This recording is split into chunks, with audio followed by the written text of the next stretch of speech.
आणि या संदर्भात आपल्यासोबत बोलण्यासाठी निवृत्त कर्नल सतीश जगे सर आपल्यासोबत आहेत। सतीश सर, पुढच्या 48 तासात पाकिस्तानी नागरिकांनी भारत सोडा असं सांगितलेलं आहे।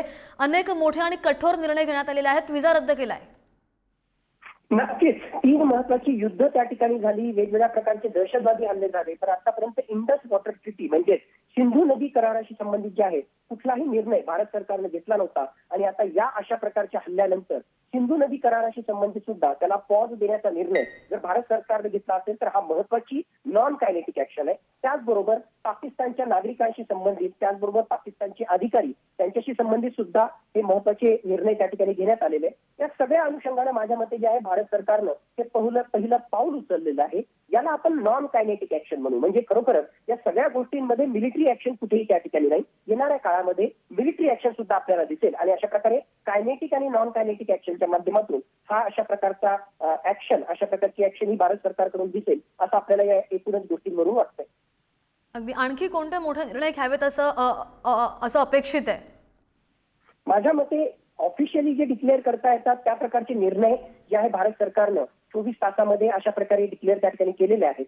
जे मिलिटरी ऍक्शन त्या ठिकाणी घ्यायचे आहेत किंवा ज्याला आपण कायनेटिक ऍक्शन म्हणतो त्याची घोषणा नक्कीच ते त्या ठिकाणी अधिकृतरित्या करणार नाही। ते तर जे आहे येणाऱ्या काळामध्ये काळ ठरवेल आणि आपली ऍक्शनचे जे काही रिझल्ट येणार आहेत ते रिझल्ट आपल्याला येणाऱ्या काळामध्ये दिसतील। याच्याशिवाय माझ्या मते आर्थिक दृष्ट्या एक प्रकारे पाकिस्तानवर आणि आंतरराष्ट्रीय दृष्ट्या दबाव निर्माण करणं, फायनान्शियल ऍक्शन टास्क फोर्सचा जो आहे त्या ठिकाणी वापर करून पाकिस्तानला आणखीन आर्थिक कोंडीत पकडणं हा सुद्धा एक महत्वाचा निर्णय येणाऱ्या काळामध्ये भारत सरकार घेऊ शकतं।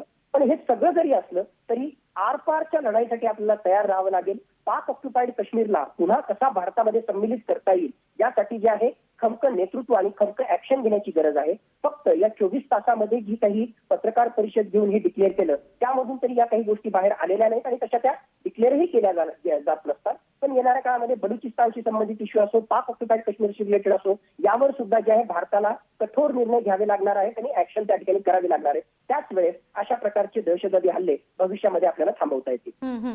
अगदी सतीश सर, पाकिस्तानच्या हायकमिशनच्या 5 अधिकाऱ्यांना हटवलं गेलं, त्यानंतर पाकिस्तानी नागरिकांचा व्हिसा रद्द केला गेलाय। आता हे जे आदेश दिले गेलेले आहेत त्याची अंमलबजावणी होईपर्यंत किती नेमका कालावधी लागू शकतो या सगळ्याला? हा माझ्या मते इमिजिएटली येणाऱ्या काही दिवसांमध्येच ही सगळी ऍक्शन होईल। पण खरं सांगितलं तर या ठिकाणी पीपल टू पीपल कॉन्टॅक्ट कमी होणं किंवा डिप्लोमसीची लिंक तोडणं यातून फार काही आपल्याला हासिल होईल असं मला पर्सनली त्या ठिकाणी वाटत नाही। खरं जे आहे आपल्याला ऑन ग्राउंड ऍक्शन करावी लागणार आहे। खरं जे टेररिझमचं इन्फ्रास्ट्रक्चर पाक ऑक्युपाईड काश्मीरमध्ये, त्याचबरोबर जे म्होरके पाकिस्तानमध्ये बसलेले आहेत त्यांच्या विरुद्ध कारवाई आपल्याला त्या ठिकाणी करावी लागणार आहे। आणि नक्कीच मी जसं सुरुवातीला सांगितलं की इंडस वॉटर ट्रीटी सिंधू नदी कराराशी संबंधित जो काही महत्वाचा निर्णय घेतलेला आहे हा नक्कीच ऐतिहासिक असा निर्णय आहे। एक प्रकारे जे सुरुवात तर केलेली आहे पण फक्त या निर्णयामुळे जे आहे विशेष काही आपल्याला हासिल होणार नाही। येणाऱ्या काळामध्ये आणखीन खमके निर्णय घेऊन त्याची अंमलबजावणी आपल्याला नक्कीच करावी लागणार आहे। अगदी अगदी आणखी एक महत्त्वाचं म्हणजे सतीश सर, सिंधू पाणी करार सुद्धा थांबवलेला आहे आणि अटारी बॉर्डर सुद्धा बंद केली गेलेली आहे आता। हो, हा सिंधू जल जो करार आहे, सिंधू नदीशी संबंधित जो करार आहे आणि त्याच्या पाण्याचं जे वाटप आहे त्याच्याशी संबंधित हा निर्णय नक्कीच महत्वाचा निर्णय आहे।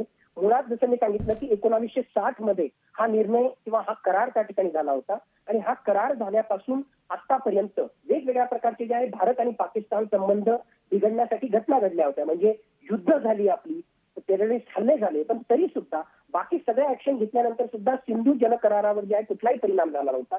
त्याविषयी त्या सिंधू जल कराराला पॉज करणं, त्याला थांबवण्याचा निर्णय घेणं हा नक्कीच ऐतिहासिक निर्णय आहे। मी तर म्हणतो की सिंधू जल करार थांबवण्याच्या आधी आपण खरोखरच आपल्या वाट्याचं जे 20% पाणी आलेलं आहे तेही जर आपण पूर्ण वापरलं तर नक्कीच त्याचा विपरीत परिणाम पाकिस्तानच्या पंजाब आणि पाकिस्तानच्या सिंध प्रॉव्हिन्स मधल्या ऍग्रिकल्चरल इकॉनॉमीवर होईल आणि त्याच्यामुळे पाकिस्तानची अर्थव्यवस्था ही एक प्रकारे धोक्यामध्ये येईल। हे सगळं लक्षात घेता हा जो आहे नक्कीच महत्वाचा निर्णय असं मी त्या ठिकाणी म्हणेन।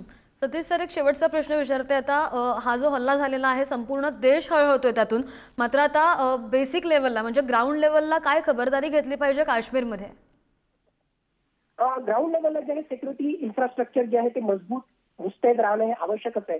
आणि खरा जो मुद्दा त्या ठिकाणी राहिलेला आहे की एक प्रकारे आपल्या इंटेलिजन्सचा फेल्युअर, एक प्रकारे जम्मू काश्मीर पोलीसचा गाफिलपणा आणि कोऑर्डिनेशनचा अभाव हे जे आहे आपल्याला बिलकुल बाजूला त्या ठिकाणी फेकावं लागणार आहे। आणि सिक्युरिटी एजन्सीजला त्या ठिकाणी मुस्तैद राहून, इंटेलिजन्स एजन्सीजला मुस्तैद राहून, त्याचबरोबर त्याहून महत्वाचं स्लीपर सेल असतील, ऑन ग्राउंड वर्कर्स जे असतील, त्यांच्या विरुद्ध आता मुसक्या आवळण्याची सिक्युरिटी फोर्सेसला, ज्यामध्ये इंडियन आर्मी आहे, ज्यामध्ये सीआरपीएफ आहे आणि जम्मू काश्मीर पोलीस यांना एकत्रितरित्या काम करण्याची खऱ्या अर्थाने गरज निर्माण झालेली आहे. अगदी सतीश सर, खूप खूप धन्यवाद. तुम्ही सविस्तर माहिती दिलीत, सांगितलं त्याबद्दल.